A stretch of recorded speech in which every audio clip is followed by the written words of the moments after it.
আসসালামু আলাইকুম রহমতুল্লাহি বরকাতু। দেওয়ান বিলাস সাত কৃষি বাগান থেকে আরেকটা নতুন ভিডিও করার জন্য আমি হাজির হয়ে গেলাম। আজকে আমি আমার ছাদ বাগান থেকে দেখাবো আমি দুইটা মূলা হারভেস্ট করেছি। মাশাল্লাহ, আলহামদুলিল্লাহ, আল্লাহর অশেষ কৃপায় আমার এই ছাদ বাগানে এত সুন্দর মূলা ফলন আল্লাহ পাক দিয়েছেন।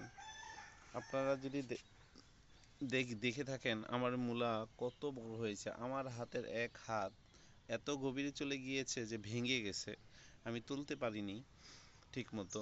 মানে অনেক বড় হয়েছে, আমি একটা ড্রামে লাগিয়েছি। আমি ইতিপূর্বে অনেকগুলো মূলা দেখিয়েছিলাম, একই ড্রামে 5 থেকে 6টা মূলা হয়েছিল। তো আমি লাস্ট এই দুইটা মূলা আজকে হারভেস্ট করেছি। আপনারা দেখতে পাচ্ছেন যে মূলার কি অবস্থা। তো আমি আপনাদেরকে যদি দেখাতে চাই কোন ড্রামে লাগিয়েছিলাম, চলুন দেখে আসি।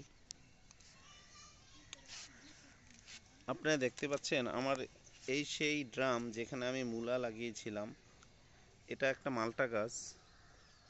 তো এই মালটা গাছেই আমি লাগিয়েছিলাম এই ড্রামে, এই মালটা গাছের ড্রামে। তো দেখতে পাচ্ছেন অনেক গভীরে চলে গিয়েছে, আমি মানে মাটি খুঁড়ে বের করতে হয়েছে আমাকে, মানে এত গভীরে। তো তুলতে গিয়ে ভেঙে গিয়েছে। তো আজকে আমি আপনাদেরকে এই জন্য দেখাচ্ছি যে আসলে মূলা আপনারাও চাইলে লাগাতে পারেন। তা আমার এই ভিডিওটা ভালো লেগে থাকলে অবশ্যই লাইক দিবেন, সাবস্ক্রাইব করবেন, তাহলে আমি আপনাদের জন্য আরও নতুন নতুন ভিডিও বানাতে খুবই আগ্রহী হব। তো আজকের মতো এখান থেকে বিদায় নিলাম, আল্লাহ হাফেজ।